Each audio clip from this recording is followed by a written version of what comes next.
یہ gold Smith جس نے شکار دادا عمران خان ایک ابھرتی ہوئی شے تھا، امیدیں وابستہ ہو رہی تھی، پہلے ہی سے ایک ہیرو کی شکل میں تھا، وہ اسلام کی بات کرنے چلا تھا، وہ اپنے کلچر کی بات کرنے چلا تھا۔ گولڈ سمتھ 5 کروڑ پاؤنڈ تو پہلی سلامی ملنے والی ہے، یہ قیمت کس سے کی دی جا رہی ہے؟ غور کیجئے، اگر وہ سارا سازشی کردار جو یہود کا ہے وہ سامنے ہو تو ہر شے آپ کے سامنے بالکل ٹرانسپیرنٹ نظر آئے گی، آپ دیکھ سکتے ہیں کہ اصل میں ہو کیا رہا ہے۔ جس کا شکار ابھی آپ کا عمران خان بھی ہو گیا ہے، کل جمعے میں مجھے اس کے بارے میں گفتگو کرنی ہے۔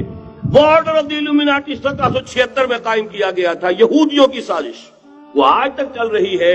آج بھی یہودی ہے کہ جو اسلام کا خاتمہ اور مسلمانوں کو اپنے کمی کاری بنانے کے لیے ایک پورے ورلڈ آرڈر کا نقشہ بنا کر آ چکے ہیں، اور آج در حقیقت آپ کا اصل دشمن، میں بالکل اتفاق کرتا ہوں مولانا سے، اصل دشمن نمبر 1 میرے اور آپ کے اندر موجود ہے، میرا اور آپ کا نفس۔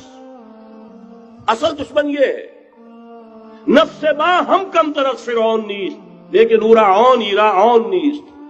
اور دوسرا خارجی دشمن سب سے بڑا یہودی، لیکن یہ کہ اس وقت کے اور اس وقت کے حالات میں ایک بڑا فرق واقع ہوا ہے۔ مجھے اقبال کے وہ شعر یاد آ رہے ہیں، دنیا کو ہے پھر مار کئے روح و بدن پیش، تہذیب نے پھر اپنے درندوں کو ابھارا، اللہ کو پامر دیے مومن پہ بھروسہ، ابلیس کو یورپ کی مشینوں کا سہارا۔ وہی تاریخ ستیزہ کار رہا ہے ازل سے تا امروز، چراغ مصطفی سے شرار بولہبی، تو دنیا کو ہے پھر مار کے روح و بدن پیش، تہذیب نے پھر اپنے درندوں کو ابھارا، اللہ کو پامر دیے مومن پہ بھروسہ، ابلیس کو یورپ کی مشینوں کا سہارا۔ میں جس فرق کی طرف اشارہ کر رہا ہوں ذرا اس پر غور کیجئے۔ جس وقت یہودی حضور صلی اللہ علیہ وسلم اور صحابہ کرام کی مخالفت کر رہے تھے، ان کے اور عیسائیوں کے درمیان دشمنی تھی۔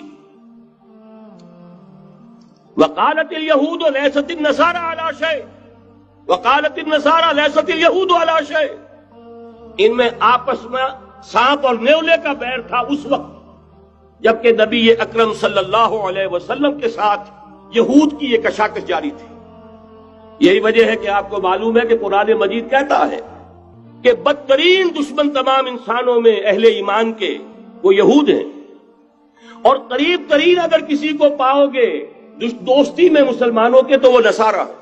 سورہ مائدہ کی آیت ہے، وَلَتَجِدَنَّ أَشَدَّ النَّاسِ عَدَاوَةً لِلَّذِينَ آمَنُوا الْيَهُودَ وَلَتَجِدَنَّ أَقْرَبَهُمْ لِلَّذِينَ آمَنُوا مَوَدَّةً لِلَّذِينَ آمَنُوا الَّذِينَ قَالُوا إِنَّا نَصَارَى۔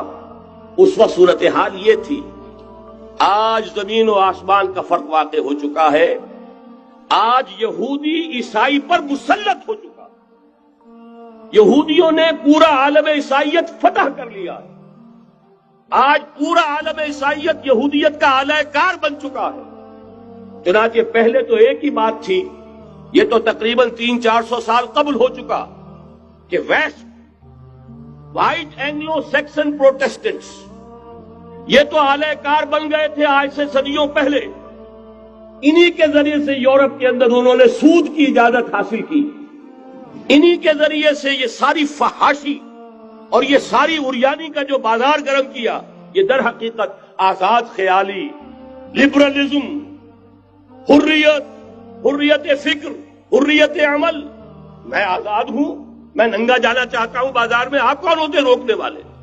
آپ اپنی آنکھیں بند کر لیں، ہم آزاد ہیں، ہم 2 مرد ہیں، شادی کرنا چاہتے ہیں، شوہر اور بیوی کی حیثیت سے رہنا چاہتے ہیں، آپ کون اعتراض کرنے والے؟ یہ سارا یہود کی سازش، اور آپ کو معلوم ہونا چاہیے جب تک پوپ کا کنٹرول تھا یورپ پر، یعنی ابھی کیتھولک جو عیسائیت ہے وہ غالب تھی، اس وقت تک پورے یورپ میں سود حرام تھا، کہیں انٹرسٹ کا کاروبار نہیں ہو سکتا تھا۔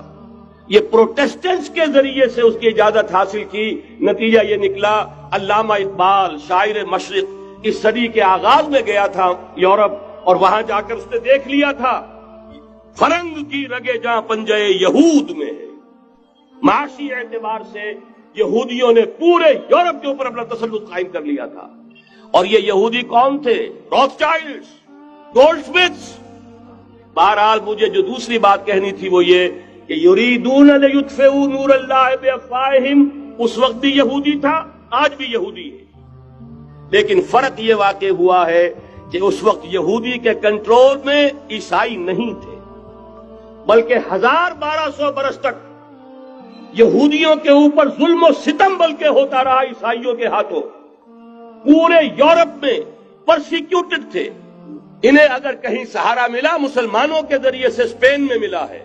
بن گوریان نے خود لکھا اپنی کتاب میں کہ ڈیورنگ دی ڈائسپورا، یہ ہمارا جو انتشار کا دور ہے 70 عیسوی سے جو شروع ہوا تھا، اس ڈائسپورا کے دوران our golden period is the period of Muslim Spain. ہمارا سنہری دور وہی ہے جو مسلمان ہسپانیہ کا دور ہے. انہیں آرام ملا، انہیں پروٹیکشن ملی، انہیں عیش ملے، اور وہیں سے انہوں نے عیسائیت کے اندر نقب لگا کر اور وہاں سے اپنے راستے پیدا کیے. اور دوسرا کام یہ کیا، عیسائیوں کی عداوت کا رخ اپنی بجائے مسلمانوں کی طرف کر. یا رب فاجمعني بكل الصحب والأحباب واكتب لنا أن ندخل الجنات بالريان.